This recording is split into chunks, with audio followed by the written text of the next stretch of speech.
मैं doctor Sunita Swami, assistant professor botany, LBS government college Kotputli. आज का हमारा टॉपिक है राइबोसोम। राइबोसोम छोटे, डेंस राइबोन्यूक्लियोप्रोटीन से बने हुए पार्टिकल होते हैं।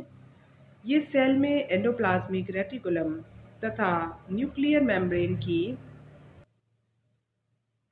बाहरी सतह पर संलग्न या साइटोप्लाज्म में माइटोकॉन्ड्रिया तथा जो क्लोरोप्लास्ट हैं उनकी मैट्रिक्स में फ्रीली स्कैटर्ड रहते हैं। इंट्रोडक्शन। सबसे पहले पैलेडी ने 1953 में इन पार्टिकल्स को इलेक्ट्रॉन माइक्रोस्कोप के द्वारा एनिमल सेल में, रॉबिन्सन और ब्राउन ने 1953 में प्लांट सेल में इन्हें सबसे पहली बार देखा। टीसीएस और जेडी वॉटसन ने 1958 के अंदर जो इकोलाई सेल है उसे आइसोलेट किया और ये बताया कि राइबोसोम्स में आरएनए तथा प्रोटीन समान मात्रा में होते हैं और इन सेल ऑर्गेनील्स में प्रोटीन का सिंथेसिस होता है। Occurrence and distribution. Ribosomes prokaryotic और यूकैरियोटिक दोनों तरह की सेल ऑर्गेनाइजेशन में प्रेजेंट होते हैं। प्रोकैरियोटिक सेल्स के साइटोप्लाज्म में ये फ्रीली स्कैटर्ड रहती है, लेकिन जो यूकैरियोटिक सेल्स हैं उनकी जो सेल मेम्ब्रेन्स हैं उनके साथ अटैच रहती हैं। कुछ प्लांट सेल्स में जो मेरिस्टेमेटिक सेल्स हैं उनमें, और एनिमल सेल में जैसे कि लिवर है या फिर जो एम्ब्रियो के न्यूरॉन्स हैं उनके अंदर राइबोसोम फ्रीली स्कैटर्ड कंडीशन में साइटोप्लाज्म में रहते हैं। माइटोकॉन्ड्रिया और हरित लवकों के अंदर या जो क्लोरोप्लास्ट है उसके अंदर पाए जाने वाले राइबोसोम्स मैट्रिक्स में बिखरे हुए रहते हैं। Types of ribosome.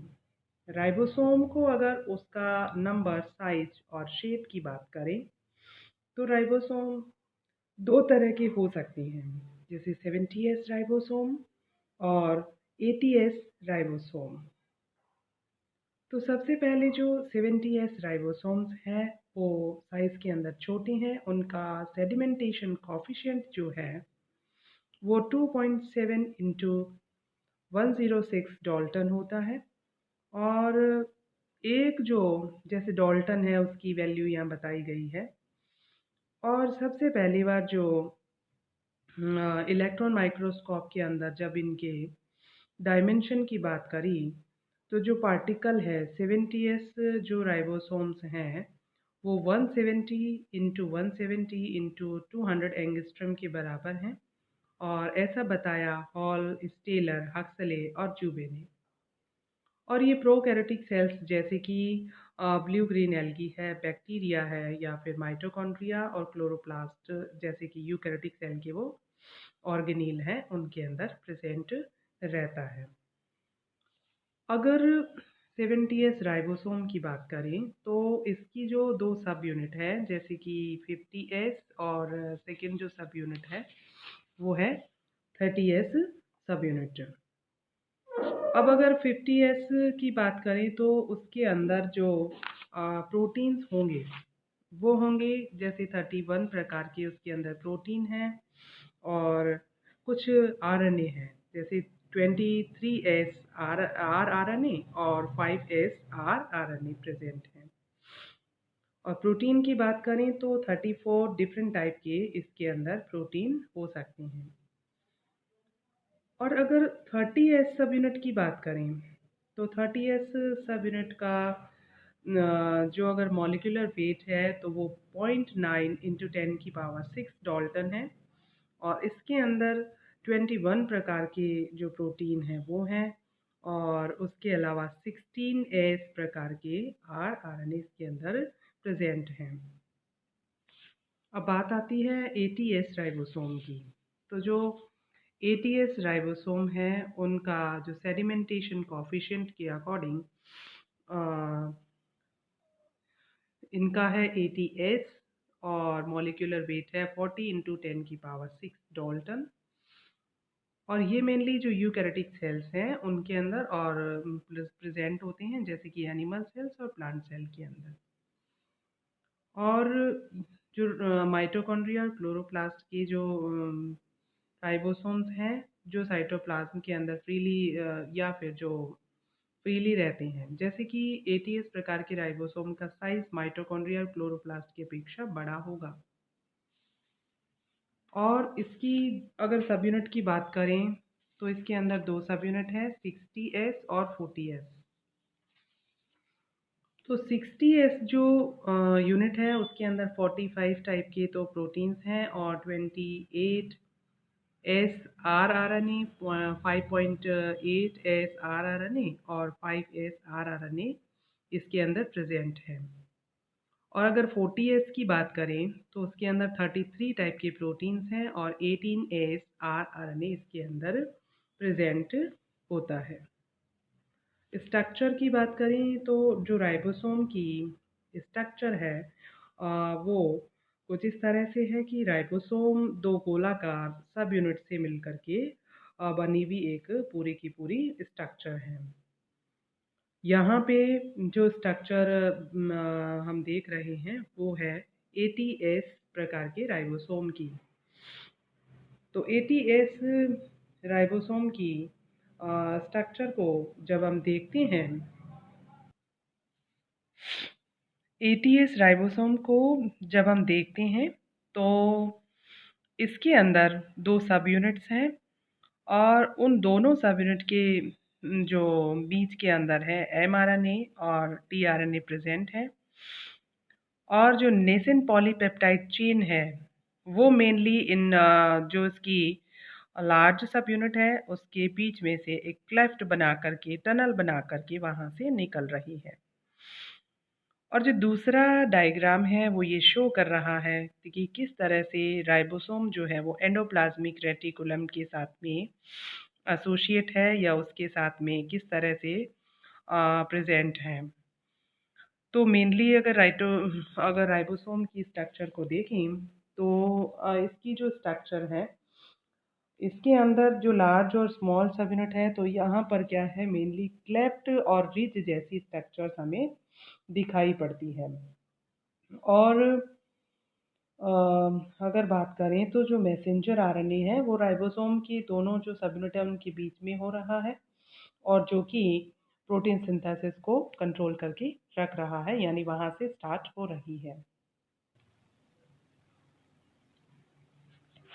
कि किस तरह से राइबोसोम की जो दोनों सब यूनिट हैं वो आपस में अटैच रहती है और उनका एसोसिएशन और डिसोसिएशन जो है वो Mg+2 की कॉन्सेंट्रेशन पर डिपेंड करता है। कि अगर 0.001 m मैग्नीशियम आयन प्रेजेंट हैं तो ये दोनों जो यूनिट्स हैं वो आपस में अटैच कंडीशन के अंदर रहती हैं। जैसे मैग्नीशियम आयन की एब्सेंस के अंदर राइबोसोम की दोनों सब यूनिट फ्रीली मूव करती है।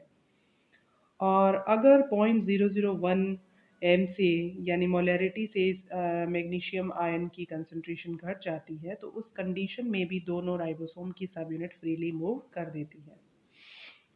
और अगर मैग्नीशियम आयन का कॉन्सेंट्रेशन जो है 10 टाइम्स बढ़ा दिया जाए तो सभी राइबोसोम आपस में जुड़ करके डाइमर की कंडीशन के अंदर ही रहते हैं।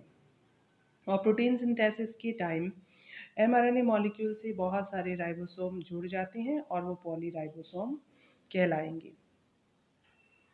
अगर केमिकल कॉम्पोजिशन की बात करें तो जो राइबोसोम है वो राइबोसोमल आरएनए से, राइबोसोमल प्रोटीन से और राइबोसोमल कुछ एंजाइमेटिक प्रोटीन्स हैं उनसे मिलकर के बना हुआ होता है। राइबोसोमल एंजाइमेटिक प्रोटीन की बात करें तो ये वो प्रोटीन्स हैं जो कि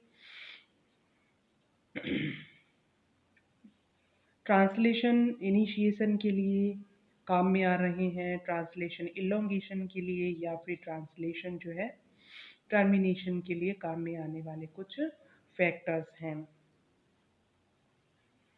बायोजेनेसिस, राइबोसोम का बायोजेनेसिस भी 3 तरीकों से हो सकता है कि जैसे न्यूक्लियोलर ऑर्गेनाइजर रीजन है या राइबोसोमल प्रोटीन का बायोसिंथेसिस है या फिर 5S RRNA का जो है बायो सिंथेसिस है। तो मेनली यूकैरियोट्स में राइबोसोम का जो बायोजेनेसिस है थोड़ा सा टफ है। सेल डिवीज़न के एकदम एंड में जो न्यूली सिंथेसाइज न्यूक्लियोलस है उसका जो न्यूक्लियोलर ऑर्गेनाइजर रीजन है यानी जो क्रोमोसोम है उसके जो सेकेंडरी कंस्ट्रक्शन है वहाँ न्यूक्लियोलर ऑर्गेनाइजर प्रेजेंट है और न्यूक्लियोलर ऑर्गेनाइजर में ही राइबोसोम्स हैं और वहीं पर आरएनएस के सिंथेसिस के लिए जो है वो जीन्स प्रेजेंट होती हैं और ये जीन जैसी एक्टिव होती हैं तो ट्रांसक्राइब्ड होकर के न्यू आरएनए फॉर्मेशन करती हैं जो कि डीएनए की एक्सिस के एकदम पैरेलल प्रेजेंट है और न्यूक्लियोलर आरएनए जो है वो जीन्स के ट्रांसक्रिप्शन के लिए आरएनए पॉलीमरेज फर्स्ट वहाँ पर प्रेजेंट है। 5S आरएनए जो है वो उसको सिंथेसाइज करने के लिए जो जीन्स है वो न्यूक्लियोलस के अंदर प्रेजेंट नहीं है। ये डीएनए मॉलिक्यूल पर स्पेशल डीएनए के द्वारा अलग रहेंगे और 5S आरएनए के ट्रांसक्रिप्शन में आरएनए पॉलीमरेज थर्ड काम में आता है। फिर यह आरएनए न्यूक्लियोलस में ट्रांसफ़र हो जाता है। न्यूक्लियोलस में ये इमेच्योर राइबोसोमल सब यूनिट के साथ में जुड़ जाता है और बाद में 18S, 5.8S, 28S आरएनएस और 10 राइबोसोमल प्रोटीन्स जो है न्यूक्लियोलस में इकट्ठे हो जाते हैं और राइबोसोम का फॉर्मेशन वो करते हैं।